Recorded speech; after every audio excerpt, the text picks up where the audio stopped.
This Old Testament, real wrath of God type stuff. Fire and brimstone coming down from the skies, rivers and seas boiling. 40 years of darkness, earthquakes, volcanoes, the dead rising from the grave. Human sacrifice, dogs and cats living together. That's hysteria. Out of balance? No, not out of balance at all.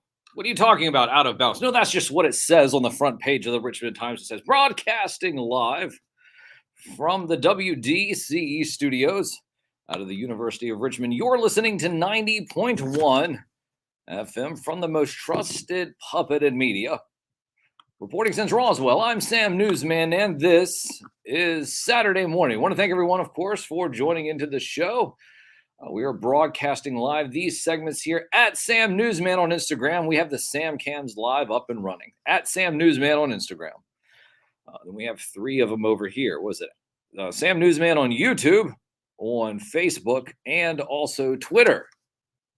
That's right. So, and there's also the radio feed, right? Because it is a real radio show. No, not a podcast. I'm not saying there's anything wrong with podcasts. We got some announcements in the future in reference to podcasting. But no. So a real radio broadcast signal. Well, if you're here in Richmond, Virginia, you'll be able to hear it. Well, of course you are. You're just driving in your car, taking your kids to soccer practice or baseball practice, maybe a game, wherever you're going. It doesn't really matter. All that matters is if you're here locally in Richmond, in the first area, well, here in the Richmond area, what will happen is that you will be able to hear the show as you're just traveling around there, dropping your kids off at or maybe you're watching, maybe you're a sports coach. Let's hope you're not a referee. Listen, can parents be a referee when their kid's in the game? I mean, no, that's a good question. I don't know. Because there could be some Vegas shady betting going on there with, what do you mean? Like, so, well, you're the ref of the game, but your kid's on this team. What do you mean you're reffing this game? That seems just really bad. It seems like it would be a bad precedent. Probably has already have happened. But anyways, here we are. If you are going down the road in your car, you can listen to us on the radio. See, that's what I'm talking about.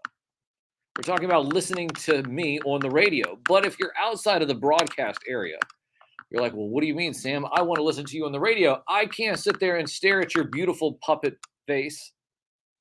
Your sweet pink cheeks. You can't sit there. You can't sit there and stare at me when you have things to do. Maybe you should go to the grocery store. But if you do, what are you going to do? This is what you're going to do. You're going to download the Live 365 app. It's Live 365. Go to your app store, type in Live 365, download that app, and type in WDCE.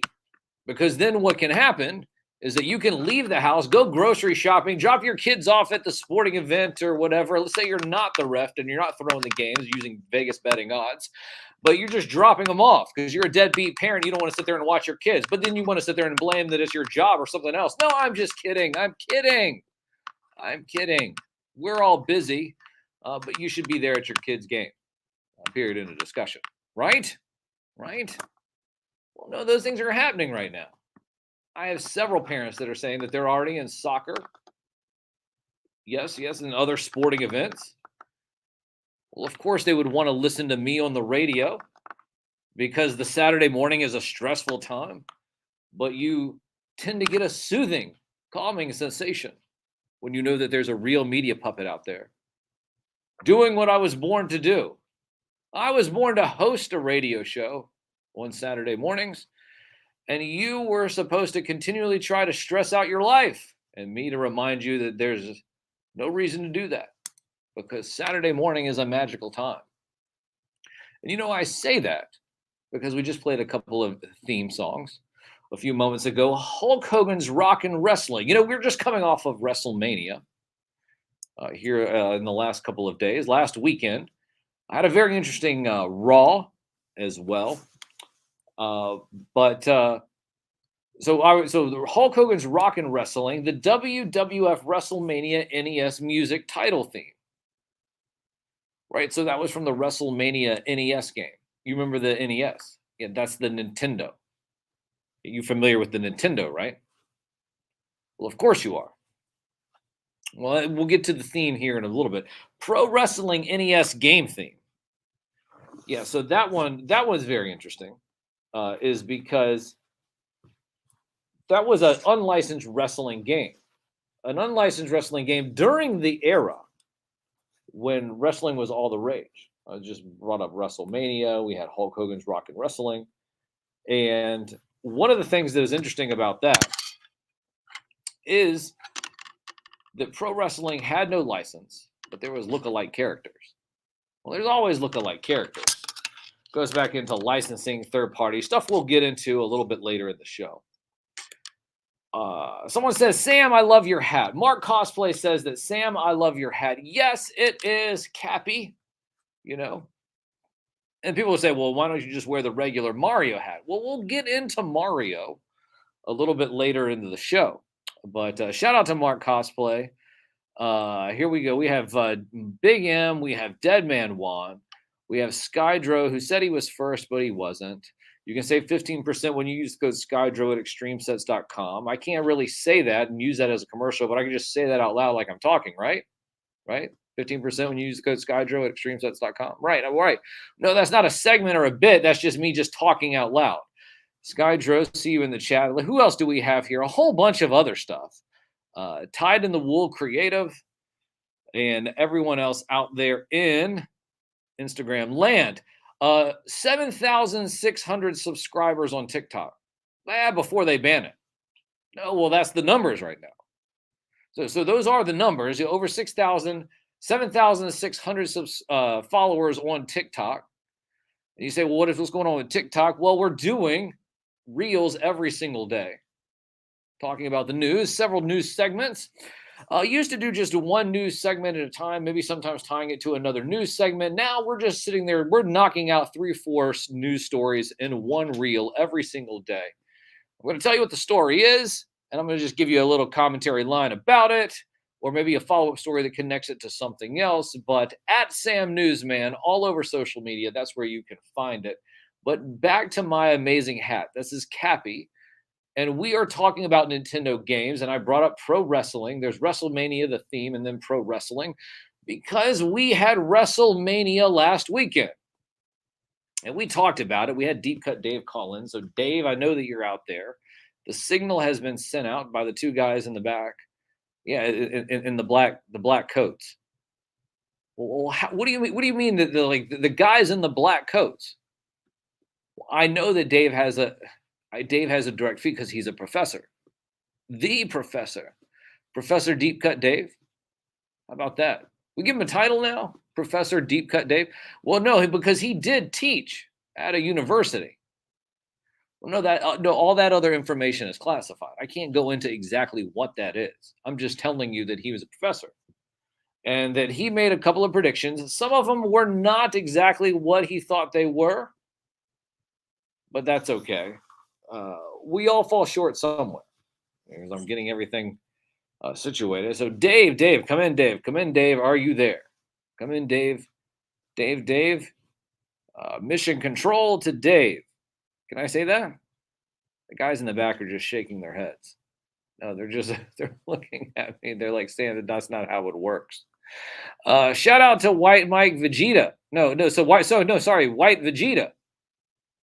Oh, you should follow him. White Vegeta, WHITE Vegeta.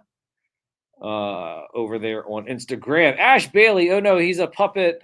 He's a puppet of Mario now. No. Oh no. But yeah, well, when Mario throws Cappy the hat and it lands on somebody, then Mario's controlling him. No, Mario's not controlling me. I just got this a while back. Instead of having the hat with the M on it, I like the one with the eyeballs, because it's like, well, hey, look, I'm looking at you over here with my eyeballs. And then it's like, well, hey, no, it's not. It's just me in the hat. All right, I think I got Dave here on the line here. Dave, are you there? Dave, are you there? I am here, Sam. Ah, yes, fantastic. Ha. So, happy week after WrestleMania. And how are you doing, sir? I'm hanging in there. You're hanging in there. Hanging in there because your predictions last week were not all completely accurate. Some of the ones dropped off. And I think that it's not one of those things where we can say that, oh, well, you were wrong. It was the fact that the rug got pulled out from under you and everybody else's emotions. And while we'll get to the big tug of the heartstrings in a few moments, wanted to get your thoughts, not on in any particular match right away, but over the last week we had WrestleMania. WrestleMania has been going on 39 years, 40 next year is in Philadelphia. I might try to go to that. Dave, we should try to go to that. And so, but I'm sitting there, I'm watching WrestleMania. I had a wonderful time. And not to sit there and just say that, well, I don't want my view of the weekend spoil anyone else's view and whatever they want to say about it. But Dave, you've been a wrestling fan and a wrestling savant for quite a while. I want to know exactly what did you think of WrestleMania as a whole, without, in particular, to any ending of a match before we go there. You know what I'm saying? Yeah, well, overall, I'd say good. Could have been great, but good. So it was good. A couple of things that I think that really stuck in my mind: Sami Zayn, Kevin Owens winning on night one, which was fantastic.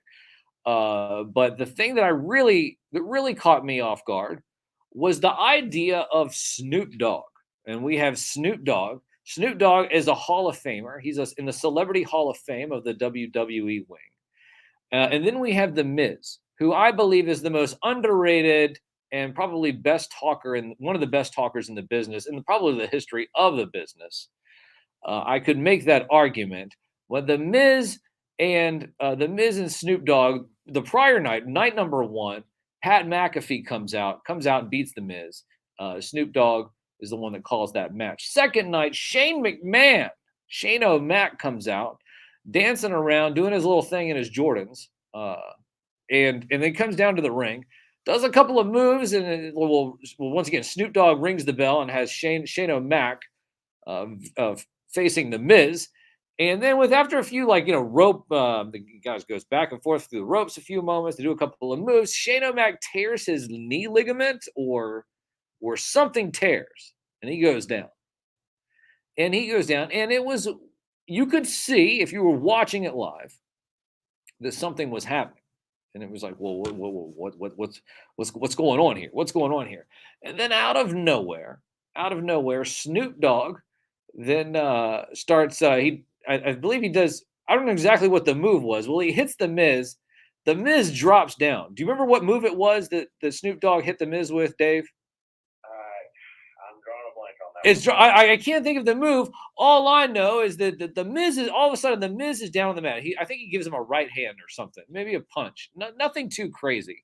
Gives him a punch, and then The Miz goes down, and then Snoop Dogg takes off his sunglasses, throws them out in the crowd, does this Snoop people's elbow, and then the ref comes in and then counts Snoop 1, 2, 3. All of that is improv.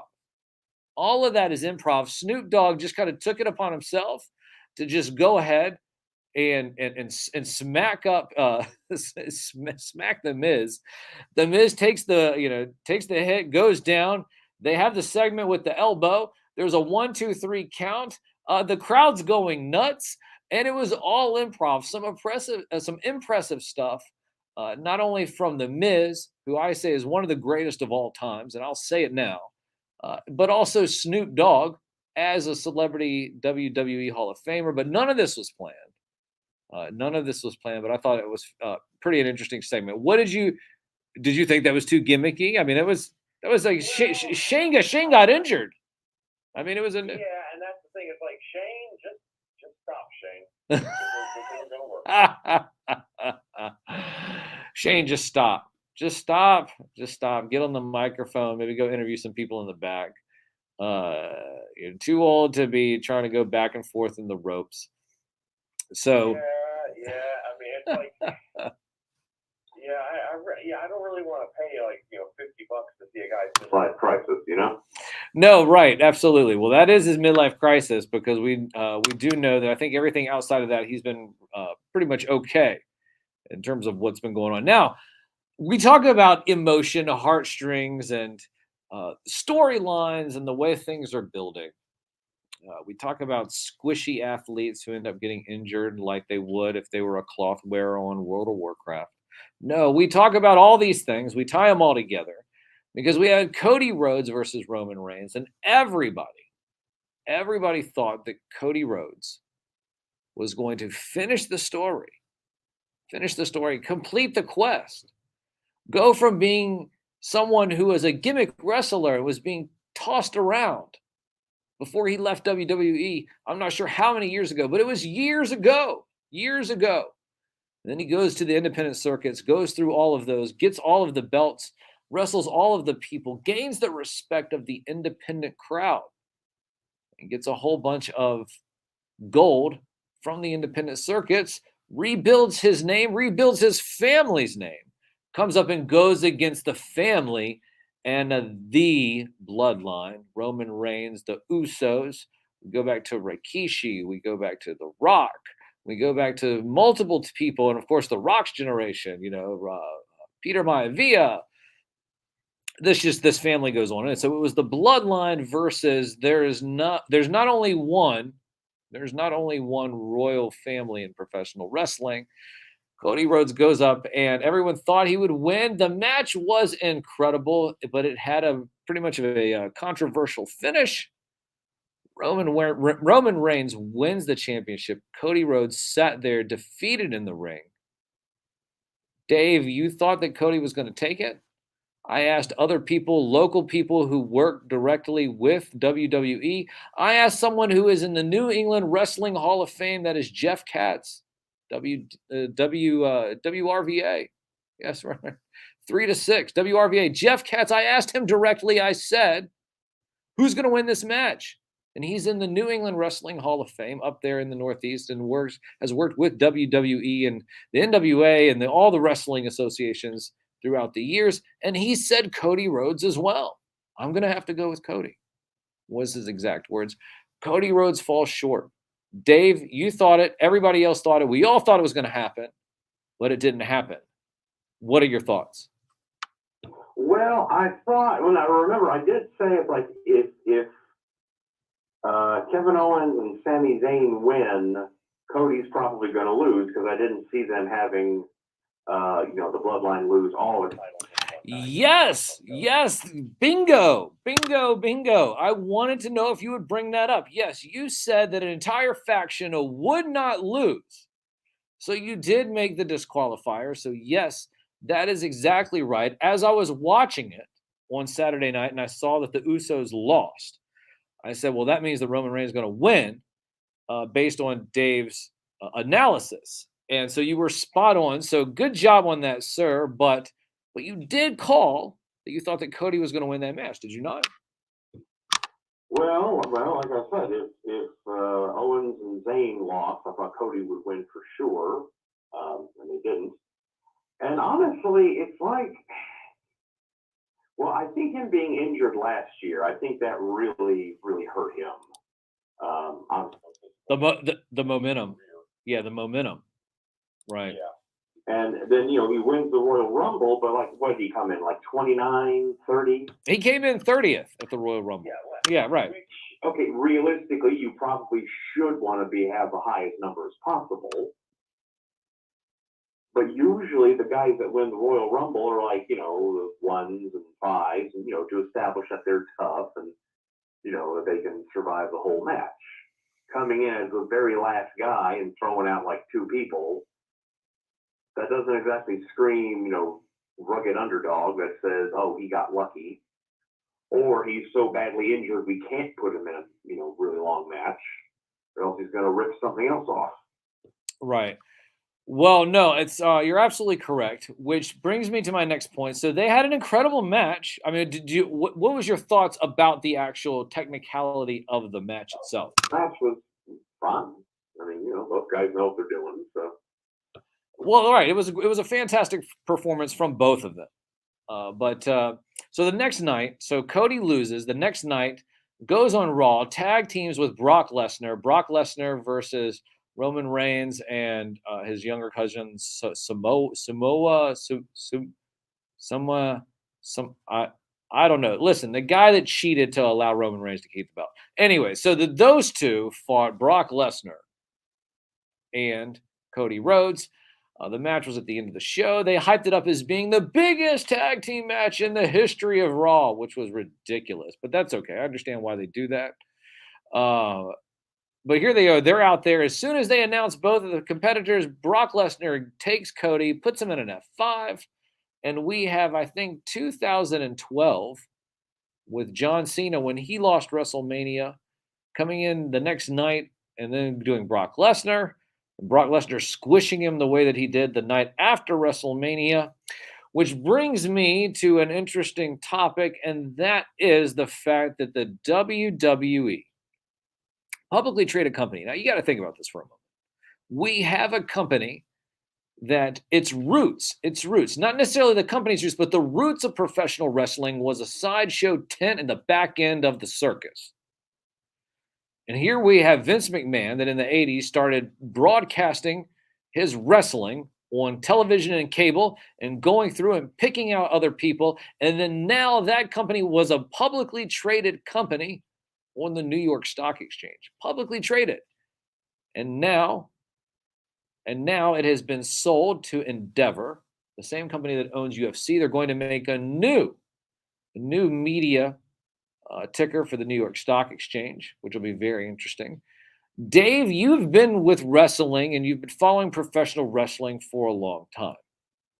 Now, not to get too into the weeds about business and everything behind that, but just your thoughts. You are a professor. That's what we call you, Professor Deep Cut Dave. That's the new title, Professor, because you're a professor and everything. So, Professor Deep Cut Dave. Want to get your thoughts on the acquisition of WWE, the selling of it, and what that means for the brand moving forward, because we have heard rumors of Vince McMahon now coming back with his porn mustache and putting his little fingers in and muddying in the creative. What's your thoughts on all of that? Well, first off, my thoughts are, whoever told Vince he could wear a mustache was lying to him. No, I like the hair dye. It's the hair dye that gets me. Oh, you mean the shellac? It's like a Ken doll. Oh. But yeah, no, it's a Keep him away from open flames, he'll explode. well, yeah, too much spray. No, so outside of Vinnie Mac's appearance, what do you think about this acquisition? And once again, WWE was a publicly traded company, entertainment company on the New York Stock Exchange, now changing hands, and they're going to be changing everything, of course, over to a new entity altogether that will be a publicly traded company. Your thoughts on all of that? Well, I mean, Endeavor, don't they charge like $80 for a pay-per-view? I mean, it's not too bad. That's their pay-per-view side. It's going to be interesting to see, because I think you're going with this line of questioning is what are they going to be charging for WrestleMania? Right now we have WrestleMania with a Peacock promotion. I want to know, is it going to go back to a WWE network and they're going to get all that censored material they had to 86 before it went over to Peacock and get it all back under the network now underneath Endeavor and their own company and brand? Well, I don't know. It's possible. I mean, admittedly, I'm not the biggest fan of UFC, so... There's the entertainment aspect of this, though. And I guess the idea that it seems that Vince McMahon is now putting his fingers back in the creative. Rumor has it that morale is down. I'm just reading internet rumors, not saying that they're correct, but I'm saying that there is something. And if there's a something, there's a something. Well, Vince, and I've noticed this with a lot of wrestling promoters. I mean, for a time, they're hip and innovative and really cutting edge, but it seems like they all succumb. It's like they just get stuck like in a particular time period and they can't move forward. Right. No, absolutely. Take Vern Gagne, for example. Right. I mean, 1950s. He's putting the AWA on television. National syndication. He's putting TV cameras like in the ring, so we're actually seeing the action. Right. You know, he stresses athleticism, and he's really, again, for 1955, really cutting edge. But by they're out of business by 1990. They were, but still a legend, Vern Gagne, um, in the business in general. But it's deep cut, definitely, as you say, um, with all of that. So moving forward, now Triple H said that it's not about what you want to believe and what you want to think; it's about the story. Do you think that there's going to be a redemption road for Cody Rhodes? Are we going to have a Roman versus Cody 2 at WrestleMania 40? What is going to happen? Any predictions with pending the fact that old Squishy Pants doesn't get hurt again? Well, yeah, that's the kicker, isn't it? I mean, he could tear his ACL tomorrow. I mean, and honestly, I'm getting Lex Luger vibes right now, really. Right. Well, he was at GalaxyCon a few weeks ago. I didn't see him. I've seen him a couple of times. But he's a busy individual, Lex Luger is, so didn't want to bother him directly. Right. Well, I mean, remember they made him the All-American face? Right. Yeah, that's right. It's like, oh yeah, he's only getting one chance. He can slam Yokozuna. Well, that's what I was going to say. Well, who's the Yokozuna that Cody Rhodes is going to slam? So that's what Aaron.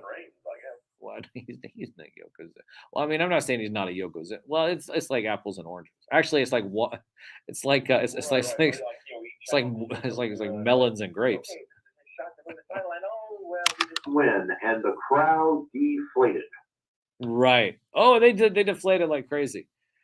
They did. So it'll be interesting. Triple H said, "Well, it's all about the story. We're in the next chapter," and blah blah blah. It sounds like a nice kind of spin that they all want to do. I don't know, man. Yeah, but like I said, he could tweak it. He could tweak his ankle tomorrow. He could tear his other pec, next Tuesday. At a house show, he could get injured.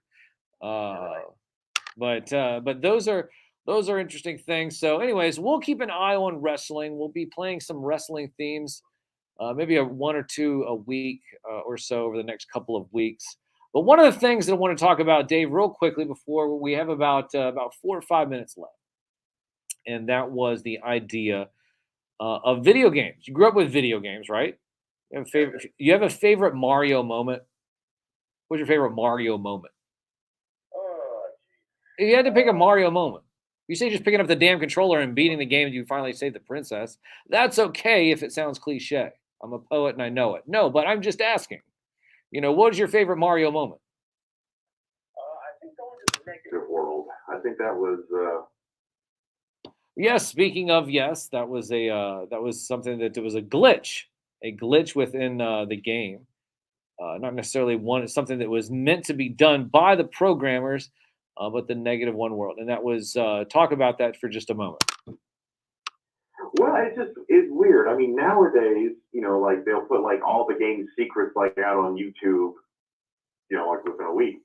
But back then, man, you had to look. Or it was word of mouth, or a rumor would start. Somebody would sit there and say, "Well, yeah." Schoolyard. Like I remember I found like the warp zones. Right. 1, 2. Which are not in the arcade, because if you play it in the arcade, they're not the same. Like nope. So, but yeah, so you found the warp zones. You go back to your friends at school, and you're like, "Guess what I did?"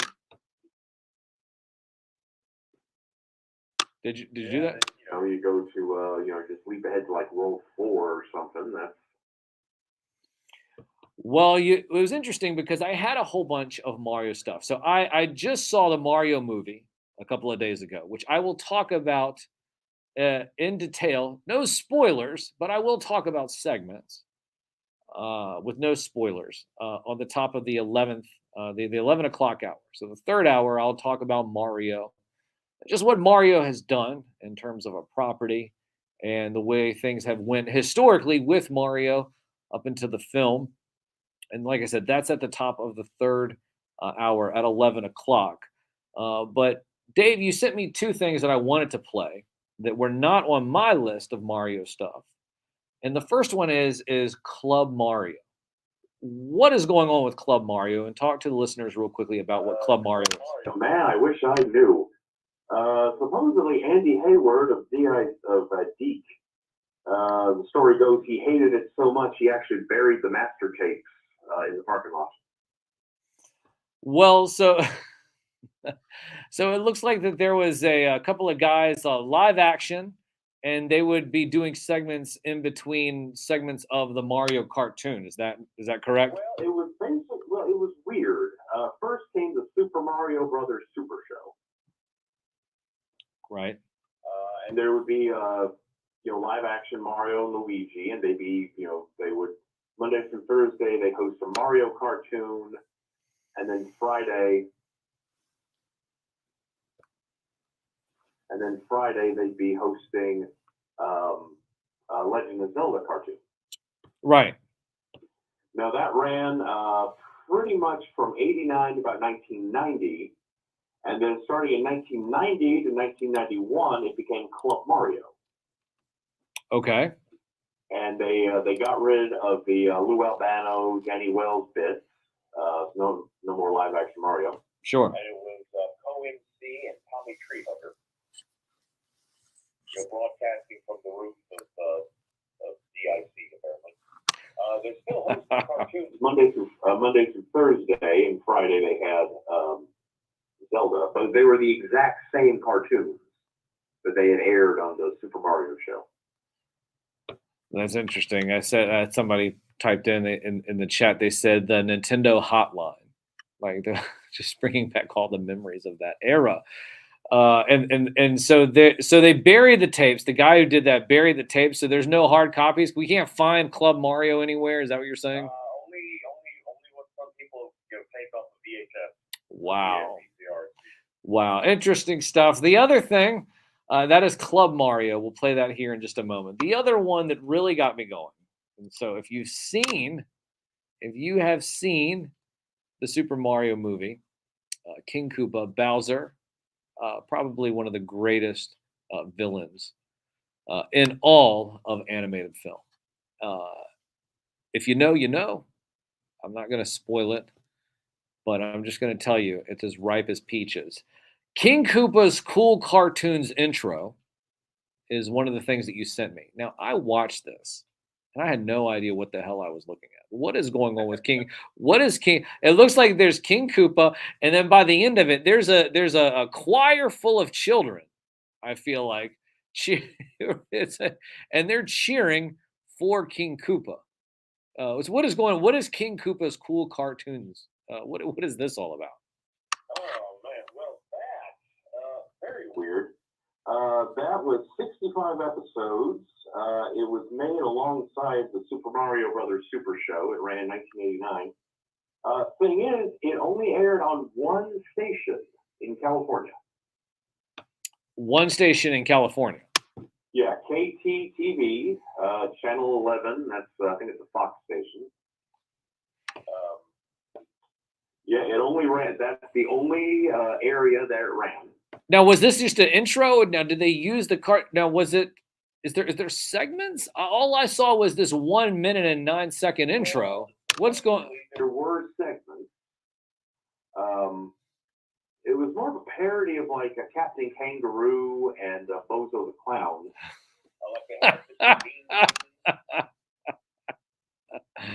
Oh, Bozo the Clown. Like, the idea is like, oh, here's helpful things you can do around the house, but they're all horribly destructive. Right. Absolutely.